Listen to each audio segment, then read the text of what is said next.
दिल्ली के द्वारिका में एक बार फिर से तेज रफ्तार का कहर देखने को मिला है। वहीं आए दिन हम देखते हैं कि रीलबाजी और स्टंट करते हुए कई सारी दुर्घटनाएं देखने को मिलती हैं। ठीक वैसे ही दिल्ली के द्वारिका में भी देखने को मिली, जहां पर इस सड़क हादसे में जो है 23 साल के नौजवान साहिल की मौत हो जाती है। दरअसल ये पूरा वाकया 3 फरवरी का बताया जा रहा है, जिस दौरान ये पूरा जो वारदात है वो हुआ। रॉन्ग साइड से जो है जो आरोपी है वो जाता हुआ नज़र आया था, और उसके बगल में जो उसकी माँ है ये बताती है, मृतक की माँ, की जो आरोपी गाड़ी चला रहा था फोर व्हीलर, उसके बगल में उसकी बहन बैठी हुई थी और ये रील बना रहे थे, और गाड़ी जो थी वो रफ्तार में काफ़ी तेज़ थी। उसी दौरान जब बाइक से साहिल जो है दूसरी तरफ से आ रहा होता है और इनकी गाड़ी काफ़ी ज़्यादा ओवर स्पीड होती है, जिसकी वजह से ये सड़क दुर्घटना जो है हो जाती है। उसके बाद ये फोर व्हीलर जो है आगे जाके एक ट्रक से टकराती है, ऐसा जो पीड़ित है उसकी माँ का कहना है, और दूसरी ओर वो जाके एक कैब से भी टकरा जाती है, जिसमें कैब चालक भी बुरी तरीके से घायल हो जाता है। अब देखने वाली बात ये होगी, क्योंकि लगातार जो मृतक की माँ है वो इंसाफ की गुहार लगा रही है और ये भी कहती हुई नजर आ रही है कि पुलिस से हम ऐसी कार्रवाई की मांग करते हैं ताकि आने वाले समय में एक सबक बने, ताकि सड़कों पे जो है इस तरीके से रीलबाजी और स्टंट करते हुए जो नौजवान हैं वो ना चले। तो आइए आपको सुनवाते हैं कि क्या कुछ कहना है मृतक साहिल की माँ का।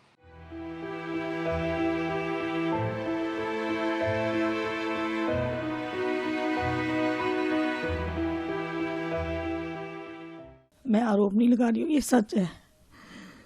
3 फरवरी को मेरा बेटा ऑफिस जा रहा था, ट्यूसडे का दिन था, और मेरा बेटा अपने ऑफिस से 200 मीटर ही दूर था।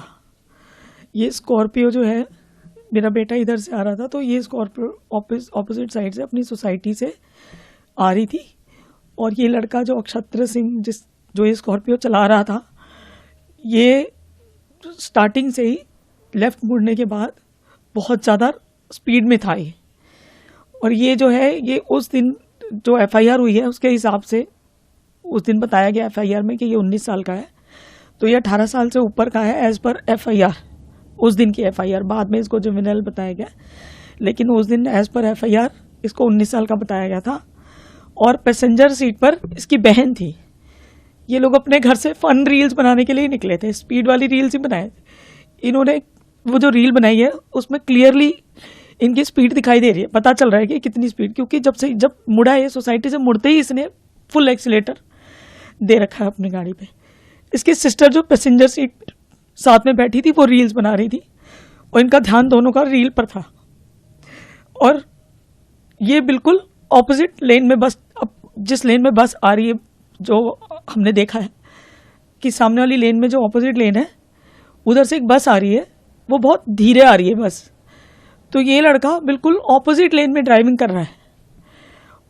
ऑपोजिट लेन में आने की वजह से इसने क्या किया है कि जो बस धीरे धीरे चल रही है, तो बस के बिल्कुल सामने आकर इसने जो है बिल्कुल बस के सामने आकर एकदम ऐसे स्टंट मारा है, बिल्कुल बस के पास आके। मतलब बस वाले ने भी अपने आप को धीरे कर लिया इससे बचाने के लिए, और उसके आगे बस के मुंह के सामने से इसने लेफ्ट कट मार के स्टंट मारा है। वो स्टंट मारने की वजह से, क्योंकि मेरा बेटा बस के पीछे था, वो अपनी लेन में चल रहा था, तो बस के पीछे था और बस धीरे धीरे चल रही थी। वो धीरे चलने की वजह से मेरे बेटे ने राइट साइड थोड़ा सा देखने की कोशिश की है कि जगह है कि नहीं, क्योंकि बस के लेफ्ट साइड में एक ई रिक्शा भी था, लेफ्ट साइड में भी जगह नहीं थी। एक ई रिक्शा चल रहा है उसके पैरेलली पीछे, बिल्कुल ब्लॉक करके लेफ्ट साइड को। तो वो येलो कलर की बस आ रही थी, इसने बिल्कुल उस बस के सामने ले जाके स्टंट मारा है इस तरह से लेफ्ट में। और इसकी स्पीड इतनी ज्यादा थी कि जैसे इसने वो स्टंट मारा है, तो मेरा बेटा जो बस के पीछे था उसने राइट साइड देखने की कोशिश करी है, इतनी देर में उसने उसको उड़ा दिया। इसका एक्सेलरेशन इतना ज्यादा था कि उसको उड़ाने के बाद भी इसने ब्रेक नहीं मारे। ब्रेक ना मार के इसने और ज्यादा एक्सेलरेशन दे दिया, और लेफ्ट साइड में कोई कैब वाला आगे खड़ा था, वो खाना खा रहा था और रेस्ट कर रहा था वहां पे, और उस कैब वाले के आगे एक और बस खड़ी थी। तो इनका हिट इतना ज़्यादा था, इतनी स्पीड ज़्यादा थी कि इसने उसको जो है गाड़ी को जब हिट किया पीछे से, तो वो गाड़ी पूरी पिचक गई पीछे से, और वो इतनी आगे चली गई कि वो बस में जाके भी घुस के और वो पूरी पिचक गई। और वो जो कैब ड्राइवर था उसकी पसलियाँ टूट गई हैं, उसका सिर फटा है, उसको बहुत चोट आई है। और पूरी गाड़ी आप देख सकते हैं फोटोज वीडियोस में, पूरी गाड़ी जो है पिचकी हुई है। और वो जो बस खड़ी हुई थी वो कैब का हिट लगने से लोगों ने बताया वहाँ पे कि वो 4 फुट वो भी पीछे चली गई थी। वो बस वाला वहाँ से भाग गया क्योंकि शायद वो कंट्रोवर्सी में नहीं पड़ना चाहता था। वो बस वाला वहाँ से चला गया लेके, लेकिन जो टैक्सी वाला था वो इस हालत में ही नहीं था, पब्लिक ने उसको निकाला बाहर। तो इन्होंने जो है इनका एक्सेलरेशन, मेरे बेटे को हिट करने के बाद भी इसकी स्पीड ना, इसने ब्रेक मारा, फिर इसने टैक्सी वाले को मारा, टैक्सी वाले से बस भी हिट हो गई, पर इनकी जो है स्पीड नहीं रुक रही थी। तो इनकी स्पीड में कोई कंट्रोल नहीं हो रहा था। और वो उड़ाने के बाद पब्लिक ने इनको वहाँ पे पकड़ लिया। और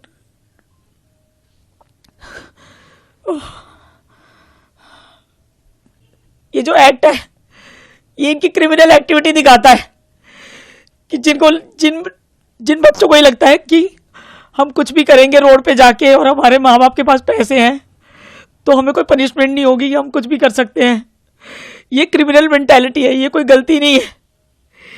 ये इसको सिर्फ एक एक्सीडेंट नहीं बोल सकते, क्योंकि ये घर से फन वीडियो बना रहे थे, स्टंट, और इनकी रील के चक्कर में मेरे बच्चे की ज़िंदगी चली गई। वहाँ पे और भी स्टूडेंट पढ़ते हैं, उनकी भी ज़िंदगी जा सकती थी, अगर और बच्चे उस रोड पे खड़े होते उनकी भी ज़िंदगी जा सकती थी। ये क्रिमिनल मेंटालिटी शो करता है।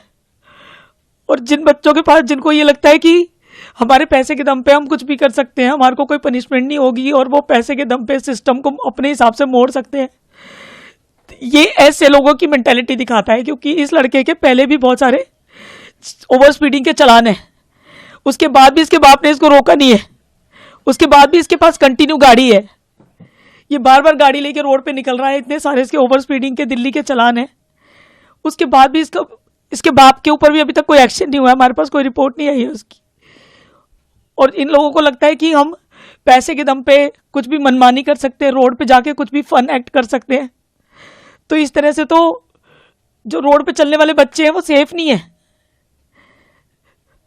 तो ये सिस्टम, जो पैसे वालों को जो लगता है कि हमें कभी पनिशमेंट नहीं होगी, हमारा कोई कुछ नहीं बिगाड़ सकता, ये स्टॉप होना चाहिए। मेरा बच्चा तो चला गया, लेकिन ये एक्टिविटीज रुकनी चाहिए। मेरे बच्चे के लिए तो मुझे इंसाफ चाहिए, लेकिन ये जो अपनी मनमानी करते हैं पैसे के दम पे, अपने सिस्टम को मरोड़ के कि हमारे माँ बाप हमें पैसे देके बचा लेंगे, हमारा कुछ नहीं हो सकता, ये नहीं होना चाहिए। रोड पे चलने वाले बच्चे जो है वो सेफ नहीं है, ऐसे लोगों की वजह से कोई भी सेफ नहीं है रोड पे, इनको पनिशमेंट मिलनी चाहिए। ये क्रिमिनल एक्ट है, ये कोई नॉर्मल एक्सीडेंट नहीं है। They are not suppose to. उसके पास लाइसेंस नहीं है, उसके बाप को नहीं पता क्या? अगर उसके बाप को नहीं पता कि मेरे बच्चे के पास लाइसेंस है कि नहीं है, ये जो एक्ट हुआ है, ये जो इंसिडेंस हुआ है, मेरे बच्चे की जान गई है भैया, ये एक मिसाल बनना चाहिए, इसको पनिशमेंट मिलनी चाहिए। और इस पनिशमेंट से एक मिसाल बननी चाहिए कि किसी पेरेंट का बच्चा इस तरह से दोबारा नहीं जाए, किसी की दुनिया नहीं उजड़े। जिनके पास पैसे, बच्चों को गाड़ी देने से पहले माँ बाप को भी 10 बार ख्याल आए कि हम क्या कर रहे हैं, ये उनकी भी रिस्पॉन्सिबिलिटी है। कि जिन बच्चों के पास लाइसेंस नहीं है, जिन्हें गाड़ी चलाने की सेंस नहीं है, उनके हाथ में लग्जरी गाड़ियां कंफर्ट के नाम पे देके किसी की दुनिया उजड़वा देते हैं 1 मिनट में। मेरे पास तो मेरे बच्चे के अलावा कोई था ही नहीं, मैं क्या करूंगी अब मैं क्या करूंगी?